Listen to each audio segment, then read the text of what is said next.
For my book project, I read The Essential 55 by Ron Clark.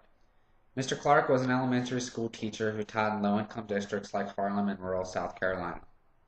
As the title might suggest, he lays out 55 essential rules that have made him successful as a teacher, and in turn his students also successful.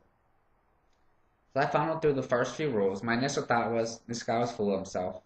He was simply rattling off basic manners and etiquette an individual should have. As I got deeper into the reading, I quickly learned that each rule, aside from the one about not being able to bring Doritos to lunch, had its place and purpose. Each rule was backed up with thorough reasoning and great success stories. The rules commanded respect and discipline from each and every student, and at the same time demonstrated the care and concern the teacher had in return. I love what he says in the first few pages. Quote, I feel we have to approach education with determination to affect each and every one of our students. The mentality of achieving success after reaching one's child is not enough. That quote is implemented throughout the list of rules. So instead of rambling through all the rules, let me talk to you about one of my favorites and the reasoning behind it. Rule number 49. Stand up for what you believe in. This one is pretty straightforward. Don't take no for an answer when following your heart. I love the story he tells about making students bring a tiny piece of blue paper to school every day with a consequence of a detention if they did not. This was to teach the students responsibility since they had not been turning in homework.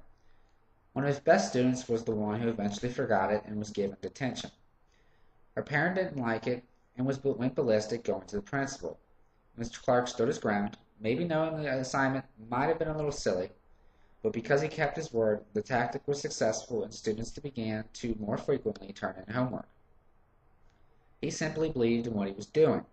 The book is full of successful stories like this, proving simple strategies like discipline, keeping your word, encouragement and reward when due, teaching respect, giving respect, teaching humility, teaching responsibility, making the classroom a welcoming, positive, fun, loving, and more unique experience produces successful students in and out of the classroom. Mr. Clark, talking about students in general, said, quote, guide them as they grow, show them in every way possible that they are cared for, and make special moments for them that will add magic to their lives. Motivate them to make a difference in the lives of others, and most important, teach them to love life. I think the most important thing I've gathered from this book is the passion that you have to be a really good teacher. It's not a 7 to 3 clock in and clock out job. It takes a lot of extreme effort and in some cases a lot of extra time to truly reach each individual student and give them the type of learning environment they do deserve.